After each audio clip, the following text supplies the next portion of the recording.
Atos capítulo 1, versículo 9, 10 e 11. Amém? Diz assim a palavra do Senhor. Ditas essas palavras, foi Jesus elevado às alturas, à vista deles, e uma nuvem o encobriu os seus olhos, e estando eles com os olhos fitos no céu, enquanto Jesus subia, eis que dois varões vestidos de branco se puseram ao lado deles e lhes disseram: Varões galileus, por que estáis olhando para as alturas? Este Jesus que dentre vós foi assunto ao céu, virá do modo como viste subir. Te louvamos nessa noite, agradecidos pela tua misericórdia, tua graça, por ter nos fortalecido e permitido estar reunidos nessa noite, no discipulado. Pedimos agora que o teu Espírito Santo, Senhor, coordene a nossa comunhão, direcione a tua palavra, nos ensine mais um pouquinho daquilo que o Senhor quer revelar a nós nessa noite. Que nós pedimos em nome de Jesus. Amém. Então, aqui temos o nosso esboço, né? Como sempre, o tema está aí. Vamos ler o tema junto? O tema está aí, vamos lá? A vinda de Jesus Cristo. Então, hoje, a nossa abordagem, ela vai ser uma abordagem, não é uma abordagem sistemática. A gente não vai explicar como se a gente estivesse num seminário para tentar entender todas as partes que a gente chama no estudo da Bíblia sobre volta de Jesus. Isso é chamado de escatologia. Escatologia significa a doutrina das últimas coisas. Então, na verdade, nós não vamos nos pormenores, né? Nós vamos entrar só na superfície para entendermos um pouco, porque a gente está diante de um quadro que a gente já vem falando um pouco nesse período. Primeiro, nós vimos que os discípulos estavam preocupados com o reino. Eles falaram: Senhor, já que tem um reino, esse reino vai ser inaugurado, nós queremos saber quando que esse reino vai ser inaugurado. Quando é que o reino vai ser inaugurado? Então, eles estavam preocupados com o reino físico, terreno, e Jesus falou: não, o reino que vai ser estabelecido na terra não compete que nós saibamos agora. Isso é uma urgente necessidade do coração do Pai. Então, o Pai sabe o momento, o tempo, a era, quando esse reino, nós vimos o que é o reino, né? Ele tem dois aspectos: é o reino universal do governo de Deus sobre todo o universo, e ele é o reino mediador, que é o reino que você pode achá-lo hoje na terra. Aonde está o reino? O reino está dentro de nós. Lucas 17, o Senhor falou: o reino de Deus está dentro de vós. Você não precisa procurar o reino. O reino de Deus está onde agora? Aqui em Itaboraí. Está nessa sala. Aonde tiver súditos de Jesus que conhecem o Evangelho de Jesus Cristo, esses são aqueles que são embaixadores do reino em Itaboraí. Então nós somos como uma embaixada, anunciando que o rei chegou, amém? O rei está aqui. Mas os discípulos precisavam entender que como que vai viver o reino, como eles vão ser mensageiros do reino, embaixadores do reino, arautos do rei. Como? É pela obra do Espírito Santo que nós estudamos da última vez. Jesus falou: vocês só têm que fazer uma coisa: esperar a promessa que o meu Pai fez para vocês. E qual é a promessa? A promessa é que o Espírito Santo viria antes do reino, antes do milênio, antes do novo céu, antes da nova terra, antes da nova Jerusalém que vai descer do céu. Jesus diz: ó, vocês têm que entender que primeiramente tem que acontecer uma obra na terra. E essa obra, ela só pode existir por meio do Espírito Santo. Aí ele fala, né, em Atos 1:8, mas olha só, Atos 1:8, mas recebereis poder ao descer sobre vós o Espírito Santo, e sereis as minhas testemunhas, tanto em Jerusalém, como em toda a Judéia e Samaria e até os confins da terra. Então aqui está a promessa. Qual é a promessa? O Espírito vai vir. Fiquem esperando. Essa é uma promessa Só que o versículo 9, ditas essas palavras, Lucas diz, Jesus foi ascendido aos céus. Essa palavra aqui no versículo 9 se chama... Vamos para a folhinha agora aqui, para o discipulado, para a gente entender melhor, porque os discípulos têm que entender essa doutrina. Muitos cristãos desconhecem a subida de Cristo aos céus. Se você perguntar, a maioria dos crentes hoje, fala assim, o que que Jesus está e aonde Jesus está? Eles não sabem responder. Eles não sabem para onde Jesus foi. E aqui, ó, vamos lá, o ponto 1. A ascensão de Cristo ao céu. Então aqui, está nesse versículo aqui, dita essas palavras, versículo 9, foi Jesus elevado às alturas. Isso é a ascensão de Cristo aos céus. Ponto A. Na ascensão de Jesus, voltou ao trono e se assentou à mão direita do Pai. Como que foi isso? Você se lembra que nós já estudamos? Ele fica, antes de ascender ao céu, ele fica 40 dias na terra. E nós vimos o que é o 40. Né? Foram 40 dias no dilúvio, 40 dias de Moisés no monte, 40 dias na tentação de Jesus no deserto. 40 dias é um número de preparação.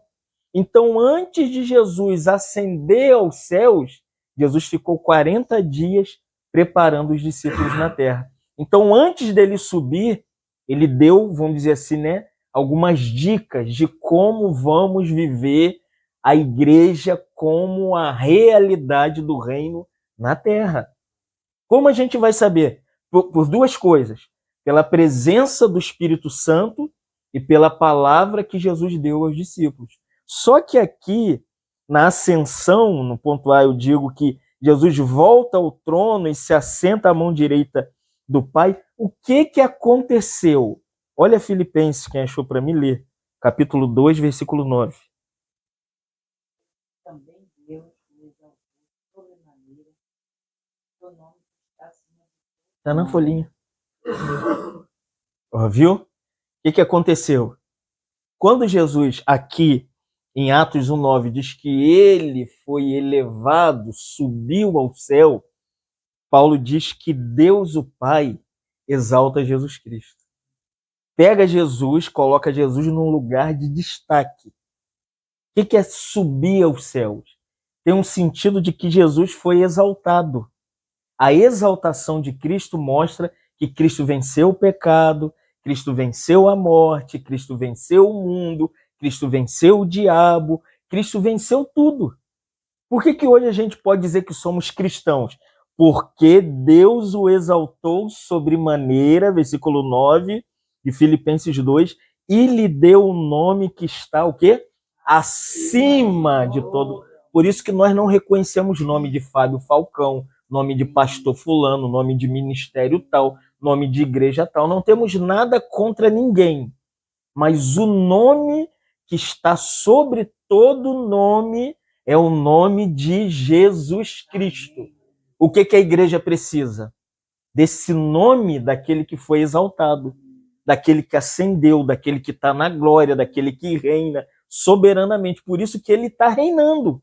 Quando a gente declara que Cristo tem um reino, nós estamos fixando que ele foi exaltado. Eu não preciso de exaltação. Você não precisa de exaltação. Liderança nenhuma precisa de exaltação, irmãos. O único que é digno de louvor nessa era é Jesus Cristo. Por isso Paulo diz, lhe foi dado um nome que está o quê? Acima de todo nome.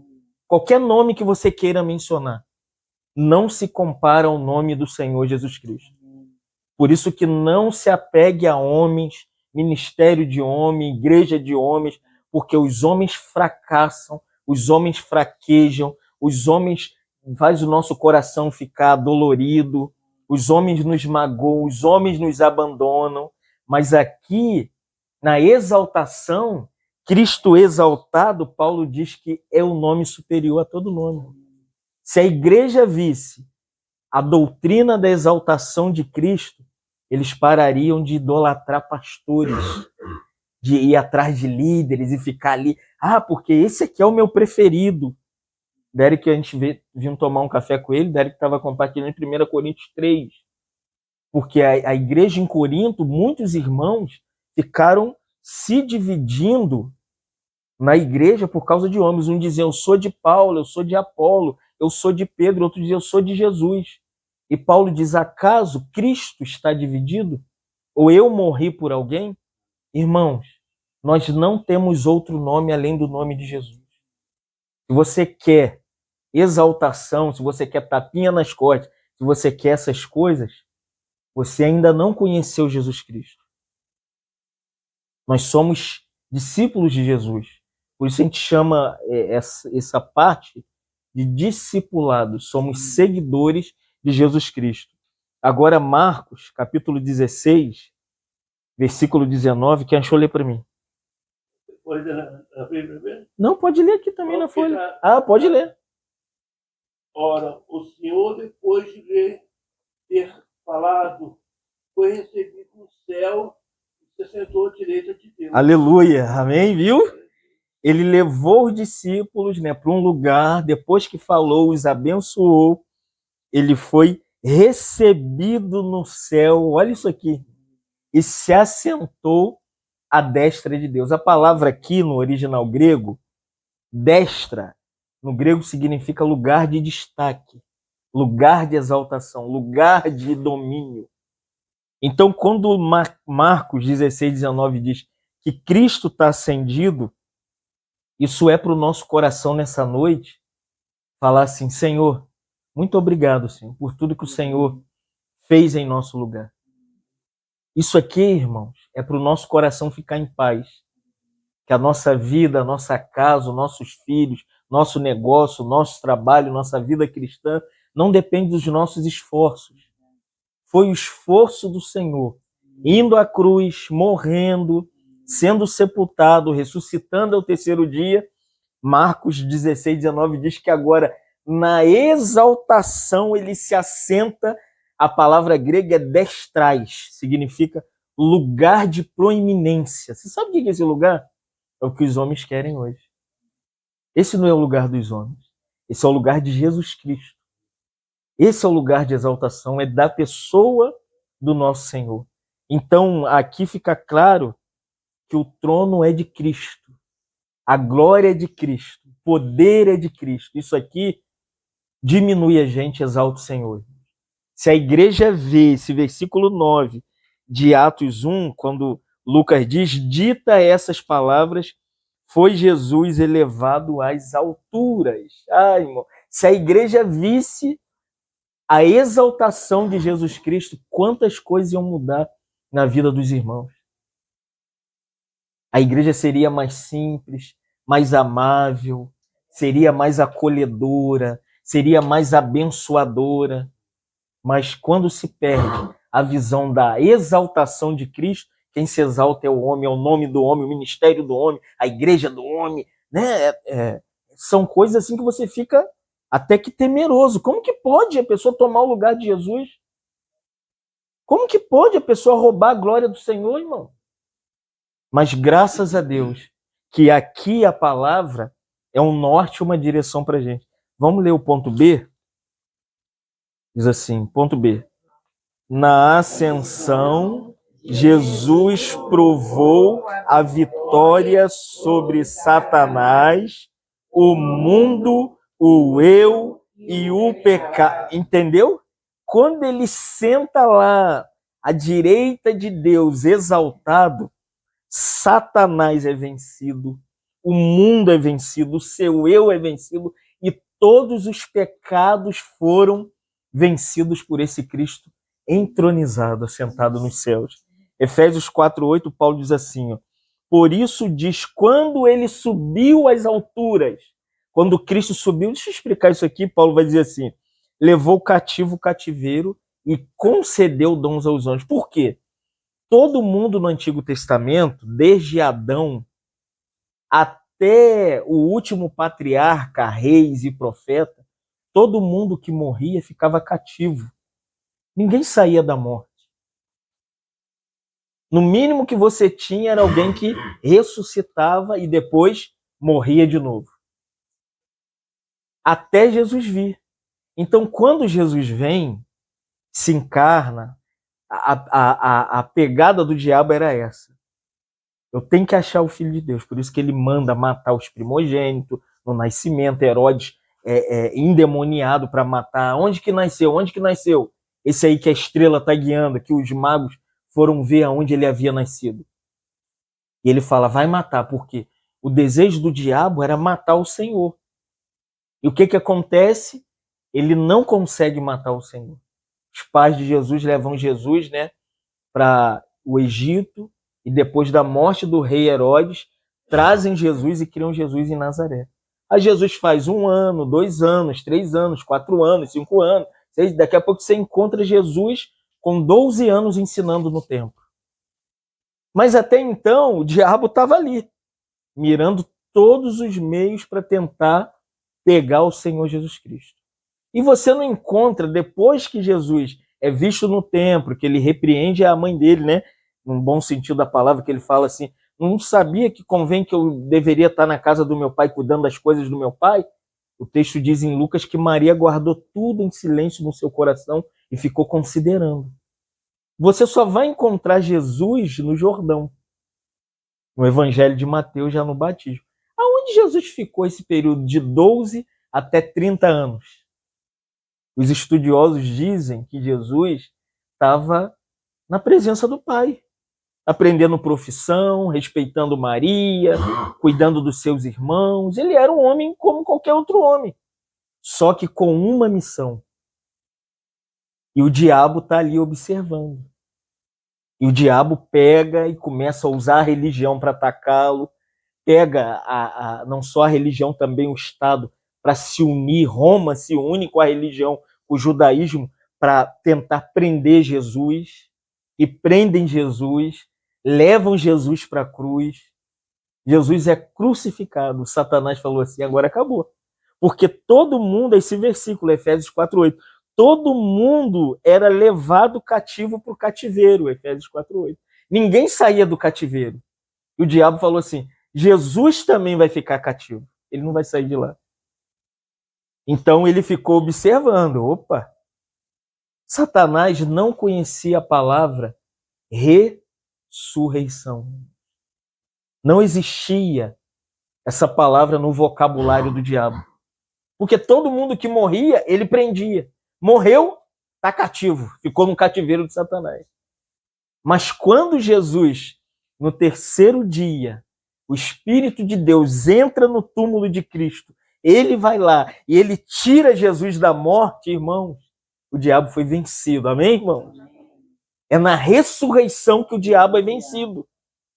Ele venceu o diabo. Ele, como eu botei aqui, a vitória sobre Satanás, a vitória sobre o mundo, a vitória sobre o eu, a vitória sobre o pecado. Então, na ascensão e na ressurreição, o diabo foi vencido.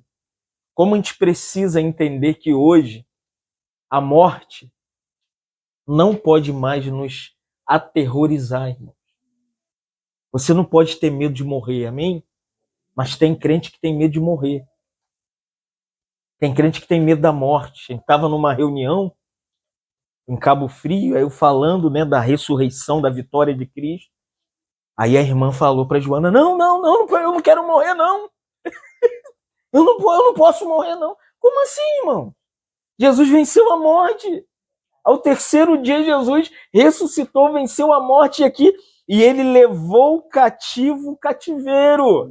Na ascensão, quando ele sobe, ele fala assim, Mara, nunca mais a morte vai te aterrorizar. Nunca mais. Todos os que morreram, irmãos, agora são levados para a presença de Deus. Né? Todo mundo que morre. Eclesiastes diz que o corpo volta à terra, que é pó. Mas o espírito volta a Deus, que Deus deu o espírito humano para o homem. Então, se você dormir agora no Senhor Jesus Cristo, tá vendo, irmã? Tem medo da morte? Amém, viu? Não pode temer a morte. Nós já passamos da morte, porque a ascensão levou todos os cativos, Abraão, Isaac, Jacó, todo mundo, irmãos, que você pode se referir no Antigo Testamento, está incluído nesse versículo de Efésios, capítulo 4, versículo 8, que ele levou cativo o cativeiro. Né? Isso não é belo, amém, irmão? Vocês estão entendendo? Que agora nunca mais, nem o seu pecado, nada. Ah, mas eu não tenho muita força, eu não consigo ser um crentão, não precisa ser super crente. Um crente muito poderoso, não existe crente poderoso, não existe super crente, não existe crente que ora demais, crente que ora de menos. Crente só é crente se estiver em Cristo, amém, irmão? E estando em Cristo, você tem a vitória de Cristo sobre o diabo, sobre o mundo, sobre o eu e sobre o pecado. Vamos ponto C? Vamos lá? A ascensão é o lugar permanente do poder de Cristo. Atos 2, 33, lê para mim. Exaltado, pois a destra de Deus, tendo recebido do Pai a promessa de derramou isto por vezes. Ó, viu? Pedro aqui, ele está pregando logo após o dia de Pentecostes, em que as pessoas começaram a indagar e dizer: vocês estão embriagados essa hora.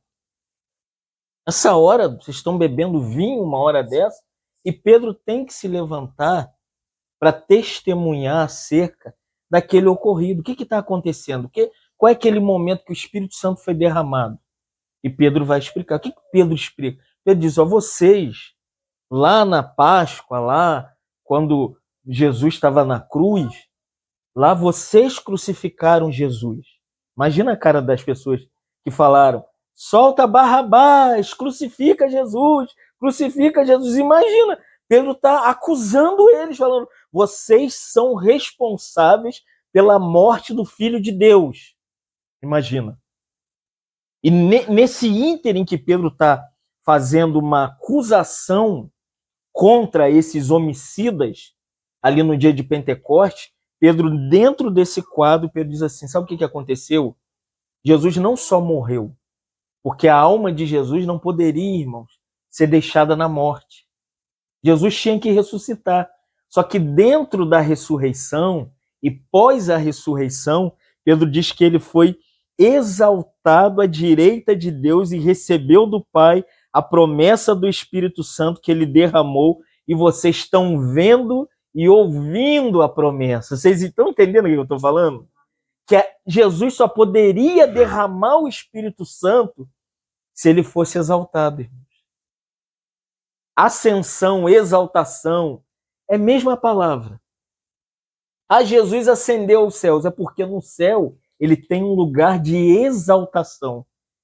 Miguel não tem lugar de exaltação, Gabriel não tem lugar de exaltação, Lúcifer não tem lugar de exaltação, nenhum querubim, nenhum serafim, nenhum principado, nenhuma potestade no lado benigno, ou nenhum principado, potestade, hortes espirituais da maldade, demônio, ninguém tem lugar de exaltação no céu, irmão.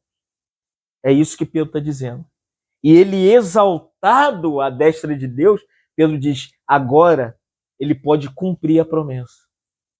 Agora ele pode cumprir. Nós já estudamos, né, a promessa do Espírito Santo. Qual é a promessa do Espírito Santo? Que agora, deixa eu explicar para os irmãos, que com essa promessa ele pode preparar a igreja para a vinda dele.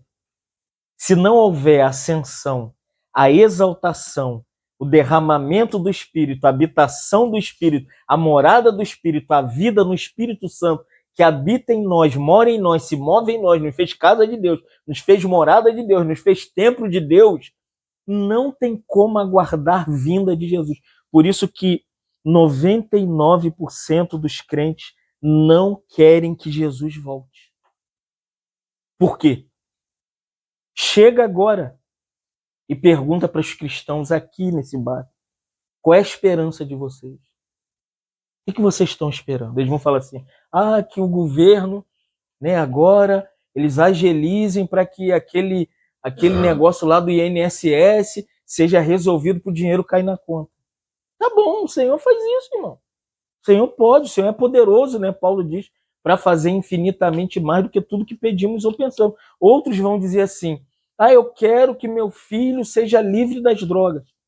Sim, o Senhor pode libertar os filhos das drogas.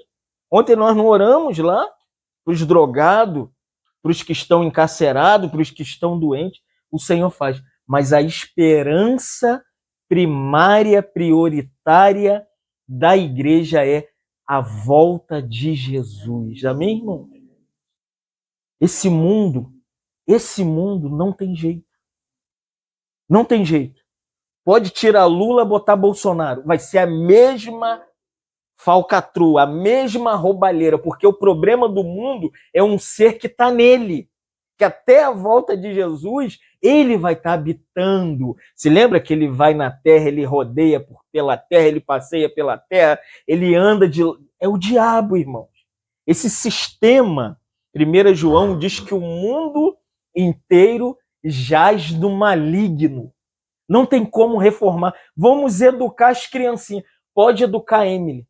Se não ler a Bíblia com Emily, ela vai ser uma boa religiosa, bonitinha, educadinha, uma pecadorazinha, bem bonitinha.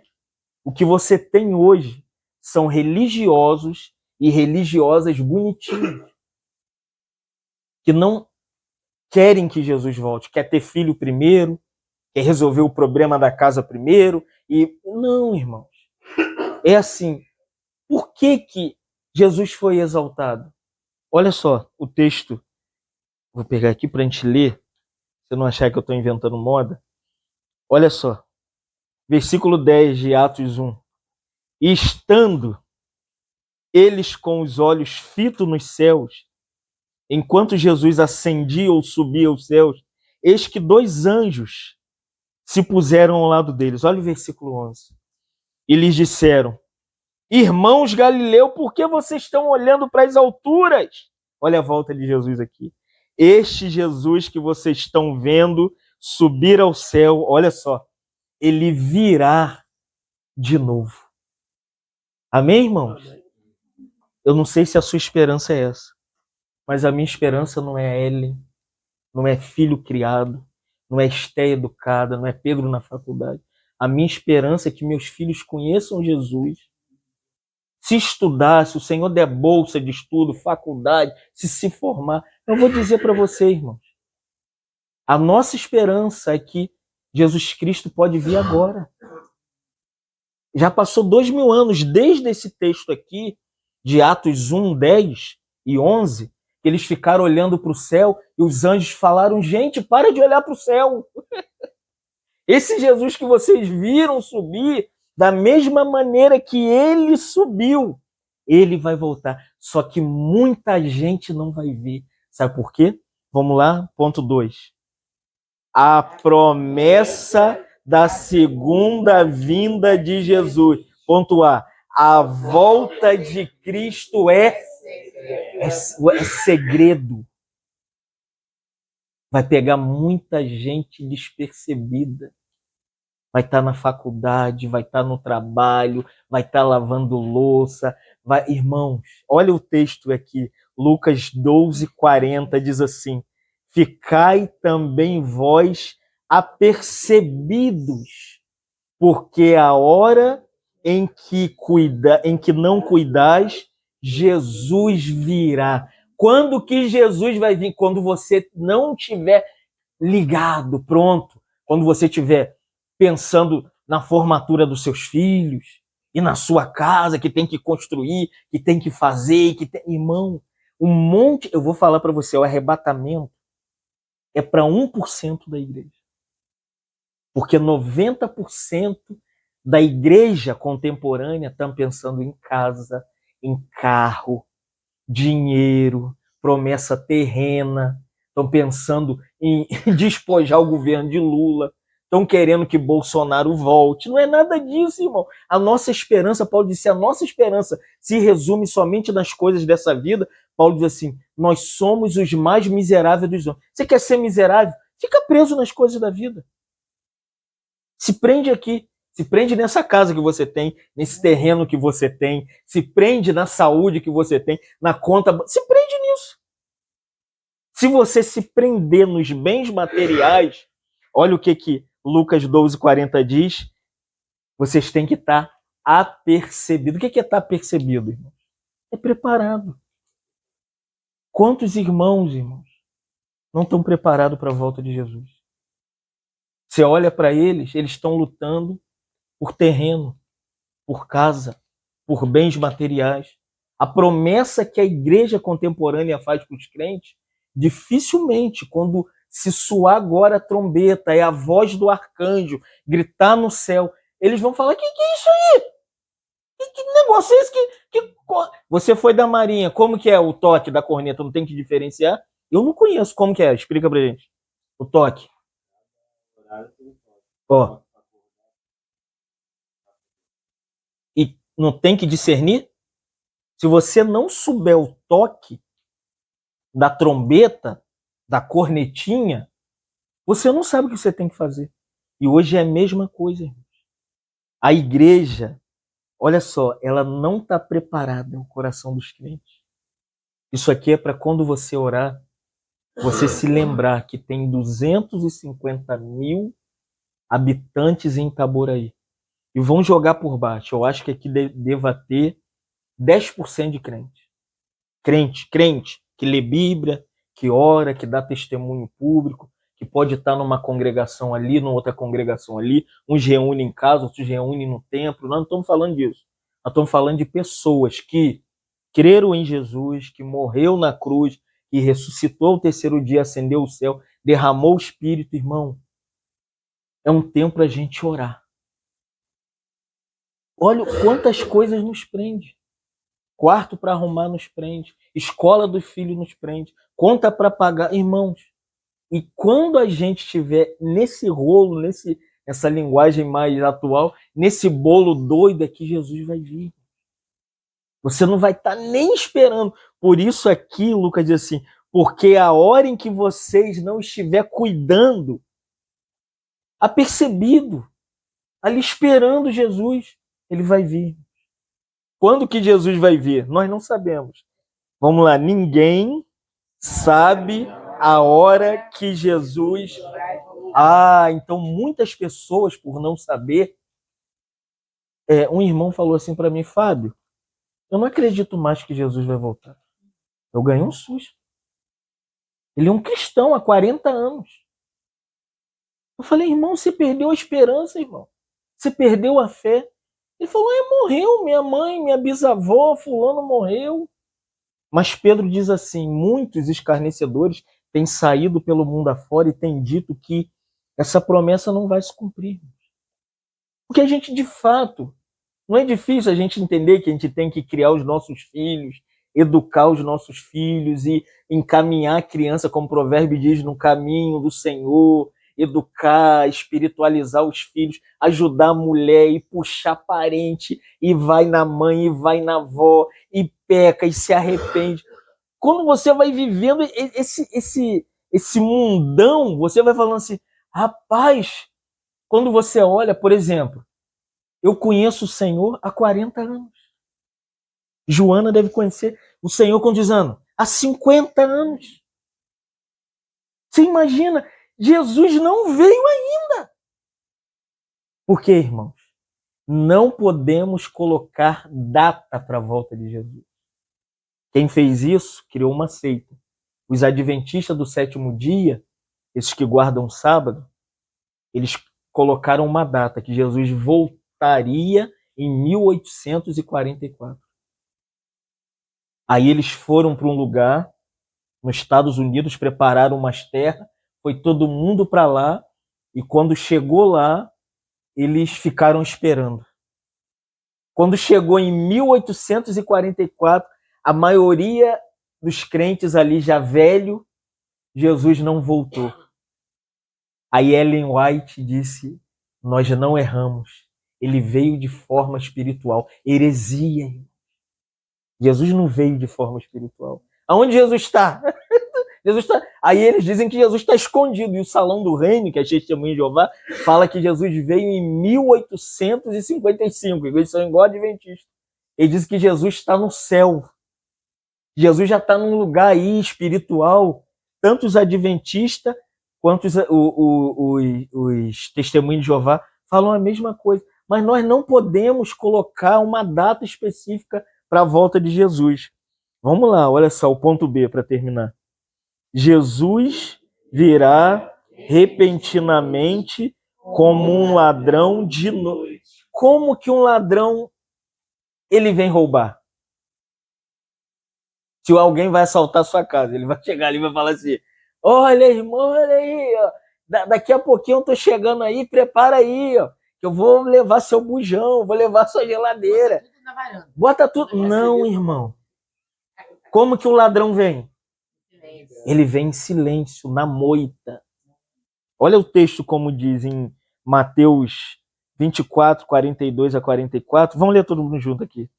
Portanto, vigiai, porque não sabeis em que dia vem o vosso Senhor, mas considerai isto: se o pai de família soubesse a hora viria o ladrão, vigiaria e não deixaria que fosse arrombada sua casa.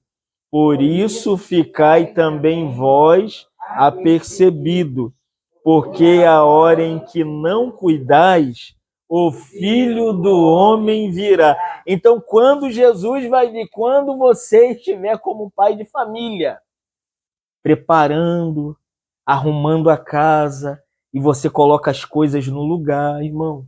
A gente tem que ser apercebido como pai, como mãe, que prepara, organiza as coisas e deixa as coisas no lugar. Vamos lá.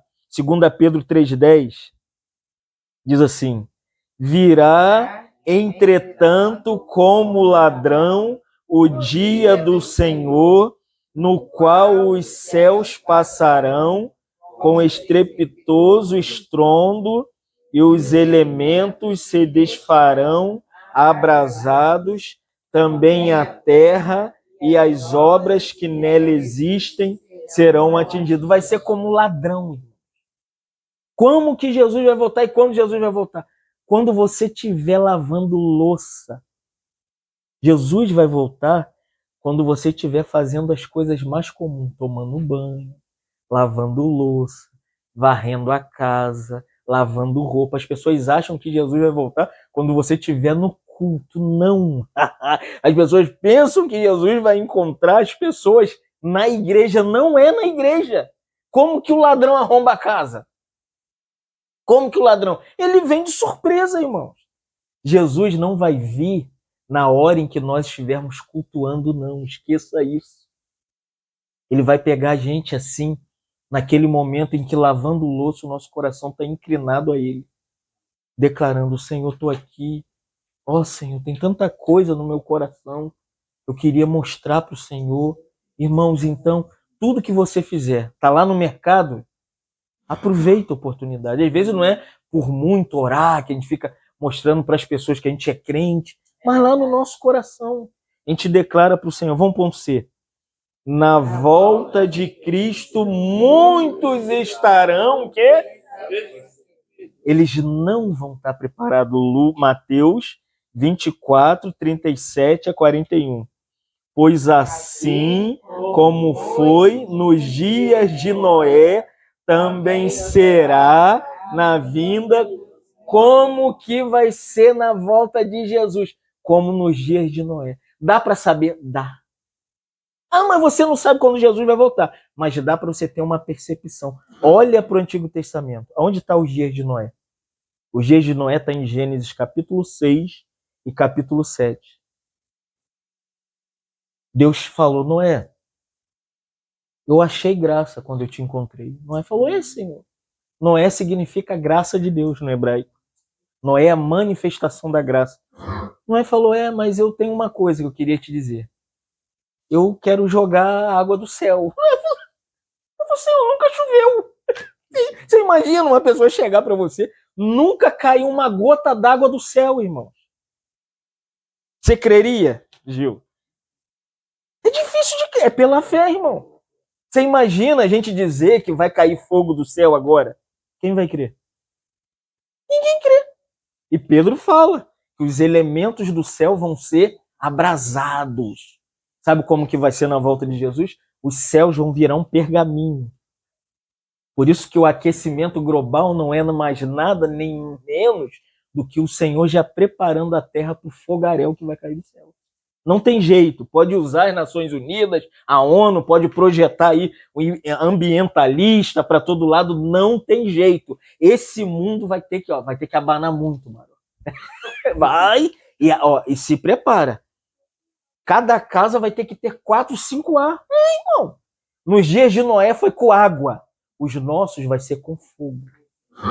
Por isso que as geleiras lá na Antártida, se lembra daquele segredo, aquele mistério nosso, né? Que a galera fica lá, escondido, ninguém vai lá. Tá acabando tudo, irmão. O mundo vai derreter. Esse planeta Terra, ele vai derreter. Nos dias de Noé, vamos voltar para os dias de Noé, foi com água. Porquanto, assim como nos dias anteriores ao dilúvio. O que aconteceu antes do dilúvio da água cair do céu? Todo mundo comia. Normal. A vida era normal. Noé estava fazendo o quê? Carregando madeira. E o povo comendo. E Noé carregando madeira 10 anos, e 20 anos, e 30 anos, 40 anos, e 60 anos, e 70 anos, e eles riam de Noé. O velho maluco carregando madeira nas costas. É igual faz da gente. Tá aí Joana, 70 anos, esperando Jesus voltar. Eu vi eles do tamanho dela. Aqui já tô velho, agora vendo os filhos dele, irmão. Jesus não voltou, mas vai ser assim, irmão. Por isso não mude a sua pregação, não mude seu chamado, seja como Noé. Quando chegou beirando 100 anos, Noé olhou para o céu e Jeová falou, tá quase pronto. Quantos anos Noé ficou botando madeira para construir a arca? 120 anos.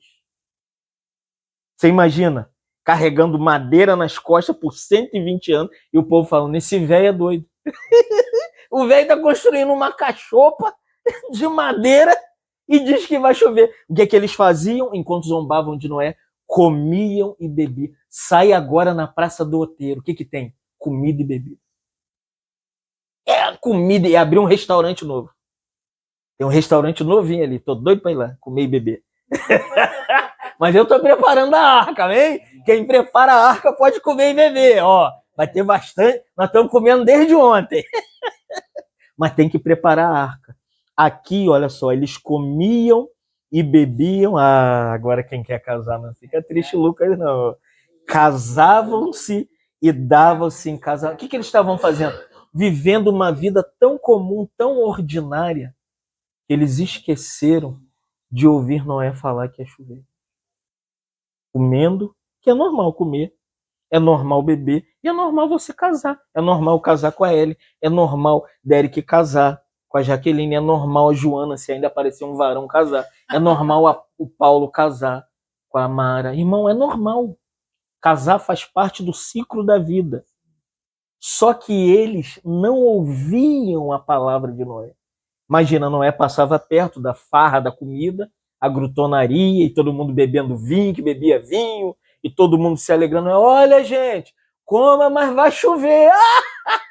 Vai chover nada, esse velho doido. Quem ouvia? A família de Noé. Entendeu? Sabe quantos existiam na era de Noé? Milhões, mas só quem ouvia era a filha de Noé. Era o primo de Noé. Entendeu, irmãos? Vou falar aqui abertamente. A salvação não é para todo mundo. Quantos foram salvos que entrou na arca? Quem ouviu a voz de Deus? Os animais. Se lembra do tsunami na Indonésia? Todo mundo na beira do mar. Os animais foram saindo, eles olhando. Gente, o homem perdeu a percepção do céu. Eles olharam os animais subindo, a montanha, os animais, as aves voando para os lugares mais altos, e os homens ficaram parados na praia vendo a água sumir. O mar foi sumindo, e eles ficaram, quando viram, veio a onda. Entendeu, irmãos? Vai ser assim, ó, comiam, bebiam, casavam-se, davam-se em casamento. Agora, é de chorar isso aqui. Até ao dia em que Noé entrou na arca e eles não perceberam, eles não viram. Vai ser assim. O arrebatamento da igreja vai ser assim. Tu vai estar aqui, a galera vai estar comendo ali, bebendo aqui, porque todo mundo sabe, não pense, mas sabe que a gente é crente fraquinho, não sabe muito, mas sabe, eles são diferentes. E quando o Senhor nos tirar, eles não, vou te falar a verdade, eles não vão perceber que nós fomos arrebatados. As pessoas vão falar assim, não, o Gil não saiu hoje de casa. Vamos lá ver se o Gil tá lá. Vai chegar lá, o Gil já está glorificado. Aqui, quando eles não a perceberam, senão quando veio o dilúvio e os levou a todos, assim será também a vinda do Filho do Homem. Vai ser assim. Aí diz então, olha como que vai ser o arrebatamento. Não é dentro da igreja, não. Por isso esquece esse negócio de estar dentro de igreja. Muita gente dentro da igreja que não vai, amém? Aonde que Jesus vai buscar? Estarão 2 no campo. Aonde é o campo? É na igreja? Tem igreja chamada campo? Campo é no seu trabalho, lá na faculdade. Quando você estiver lá, com o quadro cheio, que o professor não é assim, o professor enche o quadro e dá linha e larga você lá com a matéria. Você fica igual um bobo lá. Fica percebido lá. É você no raio-x, não é assim? Enche de matéria e vira as coisas. Tem que ficar percebido. Olha o que Mateus diz. Então, 2 estarão no campo. É no lugar de trabalho, é na faculdade, é penteando o cabelo da Emily. É dando banho na Emily, é no campo, Joana. É quando você estiver passando o esmalte, aquela voz vai soar. Começar a falar. É igual a voz da morte. Todo mundo que morre sabe que vai morrer. A morte não é repentina e de repente, não. Deus fala. Você acha que Deus não fala? Claro que Deus. Você já sentiu a ânsia da morte? Deus fala com a gente. Você tem aquela percepção que parece que você vai, mas não vai. Vai ser assim, irmãos. Tanto na morte quanto na vida do Senhor. Estarão 2 no campo, um será tomado e quem vai ser deixado na volta de Jesus? É quem vai estar como nos dias de Noé. Só é crente, mas só pensa em comer, só pensa em beber, só pensa em... Não pode ver uma novinha. Ele troca de mulher igual o Kreber Luca. Kreber Luca já casou 8 vezes. Arrumou um relacionamento novo agora. Ele tá com 60 anos, arrumou uma novinha de 20 e poucos anos, a moreninha. O homem não aguenta, irmão. E se o Senhor vier, um vai ser levado, isso até num casamento. Né? Tem irmãos que buscam mais. Não pense que ela vai agarrado no seu pé, não vai. Nem você não vai dele, não. Nem você vai no dela, não. Ele não vai no meu pé, não, querido. O arrebatamento é individual. Por isso, busque o Senhor. A oportunidade que você tem como casal. Ah, minha mulher não gosta de orar. Ora, meu filho. Porque se o Senhor vier, eu que quero ir, irmão. A gente ora junto, ora, a gente busca junto. Busca, irmão, mas o arrebatamento é isso aqui.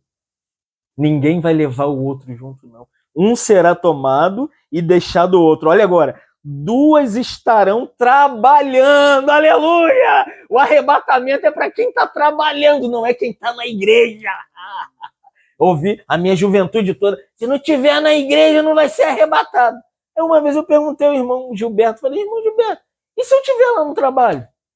Ele falou, você vai ficar. Eu ficava com medo de... Falei, meu Deus. Aí eu ficava no trabalho, eu falava pro meu tio, não, tem que ir pra igreja. Até que eu li Mateus 24, 37 a 41, que é quando você tiver, tá vendo, Paulo? Pegando aquele mármore pesado. É que tiver trabalhando, só que é no moinho.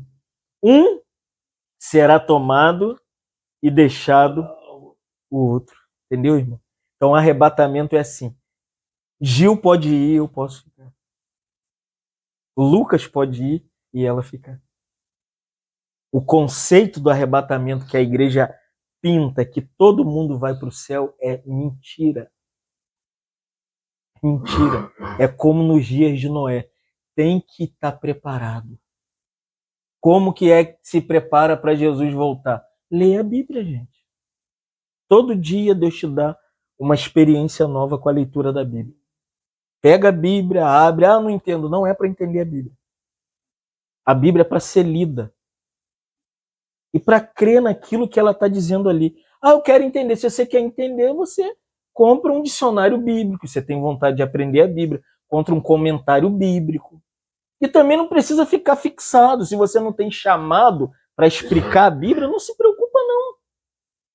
Isso quem tem chamado se preocupa com um comentário bíblico e compra um dicionário bíblico e fica ali. Mas a leitura da Bíblia, irmãos, é como o salmista diz, que a palavra é lâmpada para os meus pés e luz para os meus caminhos. O que é ler a Bíblia todo dia? É para você ser iluminado.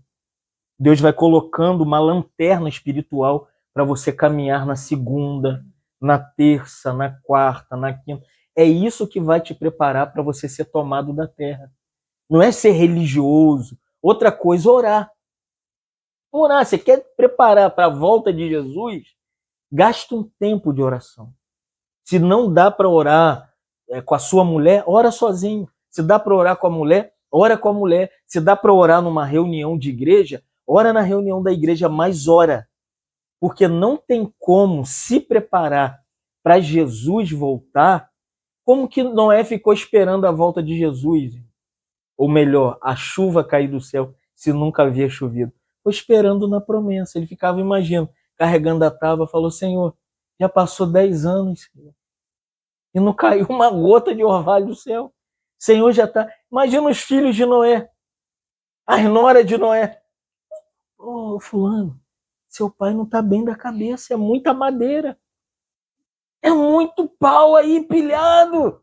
Adverte seu pai. Mas Noé, 1 Pedro diz qual era a diferença de Noé, e deve ser a nossa diferença. Pedro diz assim, Noé era o pregador da justiça. Noé era um pregador. Quando iam para ele, para confrontá-lo, ele falava, não, meus filhos, vamos continuar crendo na palavra do Senhor. Então, irmãos, para a gente se preparar, vamos terminar lendo o ponto D, todo mundo junto. A esperança da volta de Jesus deve afetar a nossa vida pessoal. 1 João 3, 2 e 3. Vamos lá? Amados, agora somos filhos de Deus e ainda não se manifestou o que haveremos de ser. Sabemos que quando ele se manifestar, seremos semelhantes a ele, porque haveremos de vê-lo como ele é, e a si mesmo se purifica todo o que nele tem essa esperança, assim como ele é. Que esperança? Quando ele voltar, quando ele se manifestar. Então, vai haver um período de uma manifestação visível de Jesus sobre o céu. Como que vai ser? Vou explicar para vocês rápido para a gente terminar. Vai ser assim. A era que nós vivemos é chamada de Era da Graça. Essa é a era que todo esse bairro pode ouvir Jesus como Salvador. É a Era da Graça de Deus, vamos num termo mais coloquial. É a Era do Espírito Santo, que a gente também chama da Era da Igreja. Essa é a Era da Igreja. Se você pegar Apocalipse, capítulo 1, 2 e 3, você vê a era da história da igreja. As 7 igrejas. Quando chega em Apocalipse 4, você não tem mais a igreja. Porque a partir do Apocalipse 4, a igreja é arrebatada. A igreja é tirada do céu. É o arrebatamento da igreja. A partir de Apocalipse 4 até Apocalipse 18 é o que os teólogos chamam de grande tribulação na terra. Enquanto a igreja é arrebatada, quando nós chegarmos no tribunal de Cristo, 2 Coríntios 5,10, nós não vamos ser julgados por causa de nossos pecados. Ah, eu fui pecador. Gente, pecado foi resolvido, Jesus morreu, nós já falamos disso várias vezes aqui. Jesus morreu, Jesus ressuscitou, Jesus ascendeu, Jesus está glorificado, Jesus está exaltado, cuidando da gente pela pessoa do Espírito Santo. O Espírito de Deus mora em nós. Então, nós agora, na presença de Deus Pai, diante do tribunal de Cristo, O nosso representante diante, o nosso juiz é Jesus. Então Jesus já julgou os nossos pecados. Lá é por causa das nossas obras, não dá para explicar isso agora. Depois do tribunal, o que vai acontecer? Nós vamos entrar nas bodas do Cordeiro, Apocalipse 19. Então, Apocalipse 2 e 3, estamos vivendo hoje. Hoje é a era do Apocalipse 2 e 3. Se você ler Apocalipse 2 e 3, é a história geral do que nós estamos vivendo. É como os dias de Noé. A igreja não é boa, a igreja não é perfeita, a igreja é imperfeita, a igreja... Você olha para a igreja... Eu vou falar o que eu vivo isso há 40 anos. Dá vontade de arrumar um barraquinho lá no meio do mato, ficar escondido lá lendo a Bíblia sozinho. Igual um irmão. Um irmão trouxe a família para o Brasil e ele era um irmão igual a mim, que visitava as pessoas, tinha um ministério bem grande. Ele terminou a vida dele assim. Ele alugou uma casinha pequenininha, a esposa morreu, os filhos continuaram no ministério. Ele morreu dentro daquele quarto, sozinho, lendo a Bíblia. Ele falou, não dá mais, porque a era da igreja é trevosa, não é, irmãos? Você olha para a igreja e você fala, é escândalo atrás de escândalo. Então a era de Apocalipse 2 e 3. Mas nós vamos entrar brevemente no Apocalipse 4. E João olhou, quando João viu a igreja, João falou, não dá, isso aqui é... Aí ele olhou e ele viu alguém assentado no trono. Aí a voz que saía do trono disse assim, João, sobe para cá. Eu te mostrarei as coisas que hão de acontecer. E João é arrebatado em espírito. Aí começa a grande tribulação na terra, o tribunal de Cristo, no céu, as bodas do Cordeiro, Apocalipse 19. No final da grande tribulação de 7 anos, de Daniel capítulo 12, Daniel capítulo 7, a igreja volta com Cristo para a terra. E essa terra vai ter um caos, você não tem noção. Você quer entender um pouco? Multiplica 1 milhão de vezes a guerra da Rússia contra a Ucrânia. Aquilo ali. É o período da grande tribulação que vai acontecer na Terra. E essa terra vai ser dizimada. E nós vamos voltar com Cristo como a igreja para aquilo que a teologia chama da batalha do Armagedon nessa terra. Vai ter uma guerra, irmão. Então se prepara, amém? Por que a gente está se preparando com sofrimento, com perda, com tribulação? Porque você vai ter que ser forte para guerrear nessa batalha. Se você é crentinho raso, crentinho que não aguenta pancada, como que você vai lutar contra o diabo, irmão? Os crentes mimimi, os crentes Nutella, não vão... Quando vê a besta, o falso profeta, o anticristo, né? Irmão, eles vão fugir. Então hoje o Senhor está nos preparando para a volta dele por causa dessa grande batalha. E nós vamos vencer. E o que vai acontecer? Apocalipse capítulo 20, versículo 4 e versículo 6, diz que nós vamos inaugurar o período que eu mais anseio. Eu não anseio que meus filhos se formem, que a Ellen seja super crente, que vocês sejam a melhor igreja de Itaboraí. Eu sonho com o reino. Eu sonho com um novo céu, uma nova terra que vai ser estabelecida nisso aqui.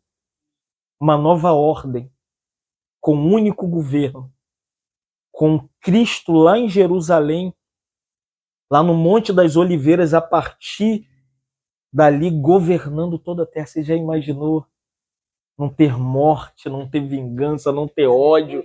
A política não vai mais existir, vai ser um governo, né, teocrático, irmãos. É o governo de Deus através de Cristo. Isso é chamado de milênio. Aleluia, irmão. Ore pelo milênio. Quando você dobrar o joelho, você confessa, Senhor, né? Eu estou aqui ainda trabalhando, mas traz o seu reino para essa terra. Esse reino é Mateus 6. Eu tenho compartilhado, já viu que eu estou falando muito de Mateus 6? Quando Jesus fala, venha o teu reino, é a Basileia, que vai ser estabelecida nessa terra. Então Satanás é preso por 1000 anos, o reino é estabelecido por 1000 anos nessa terra. E o resto eu não vou contar, senão a gente não vamos sair daqui hoje. Então, que o seu coração fique apercebido que Jesus vai vir. Eu não tenho muita força. Não é para quem é forte, é para quem lê pelo menos um capítulo, um versículo da Bíblia e gasta um período pequeno de oração. É assim que eu faço. O Fábio deve ser super espiritual. Se você viver comigo, você não vai ouvir um versículo da Bíblia durante o dia todo. Eu não sou crentão, mas eu tenho intimidade com o Senhor. Eu sei como ler a Bíblia, eu sei como... Eu sou igual vocês, irmão. As mesmas tribulações, os mesmos problemas, as mesmas dificuldades, tudo que vocês passam. Não é porque a gente é crentão, não, irmão. Mas é que agora o nosso coração, eu quero que o meu coração seja igual ao de vocês. Aguarda a volta de Jesus. Prepara o seu coração. Gaste tempo lendo a Bíblia. Eu não tenho tempo de manhã. Você está no trabalho, cansado. Às vezes eu trabalhei no Girafas. Era estoquista ali no shopping. Eu não tinha tempo para ler a Bíblia. Até que meu gerente falou, eu sei do seu comprometimento. Período do almoço, você pode... Eu li a Bíblia dentro do banheiro, que eu precisava cuidar dos irmãos. Eu ficava assim... A gente fica morto, né? Você fica cansado. Até que o irmão falou, Deus não te chamou para isso aí, não, e me resgatou de lá, e eu tô livre até hoje. Mas continuo trabalhando, tá bem? Tô igual Jesus, meu pai trabalha até o dia de hoje, e eu também. Te louvamos nessa noite. Agradecidos por tua graça, tua misericórdia. Senhor, mas nessa noite pedimos que o Senhor prepare o nosso coração para a sua volta. Não com experiências sobrenaturais, com coisas muito espiritualistas. Nós queremos sermos crentes simples que leem a Bíblia e que orem e preparem o coração para a sua volta. Senhor, não queremos criticar os nossos irmãos, mas queremos orar pela sua igreja de Itaboraí. Orar por todos os irmãos que estão, como nos dias de Noé, comendo, bebendo, casando, dando-se em casamento. Senhor, desperta um povo nessa cidade. Desperta aqueles que estão próximos de nós, nossos familiares que são cristãos. Senhor, desperta eles, Senhor, para a volta de Jesus.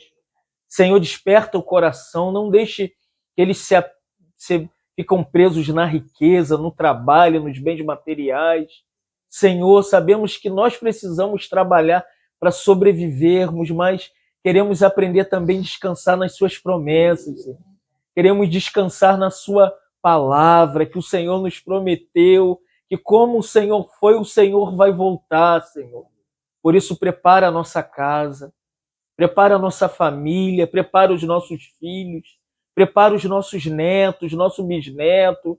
Senhor, prepara cada um aqui que está nesse discipulado, os irmãos que também não puderam vir, estar conosco, mas que eles sejam alcançados por meio dessas gravações, que muitos, Senhor, despertem, que os corações sejam dobrados ao Senhor, para reconhecer que a única esperança que temos é que Jesus vai voltar. Que Jesus vai voltar para nos tirar dessa terra tão caótica, com tanta miséria, com tanto dilema, com tantos problemas, com tanta enfermidade. Ó Deus, nos tira dessa terra e nos prepara para o arrebatamento.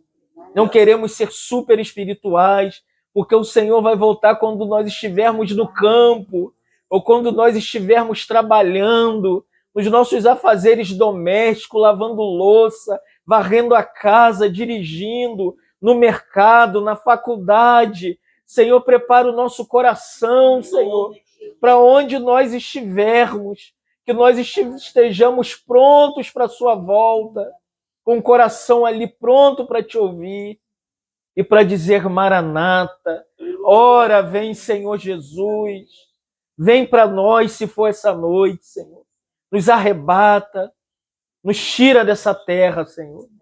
É o que nós oramos, ó Pai, em nome de Jesus.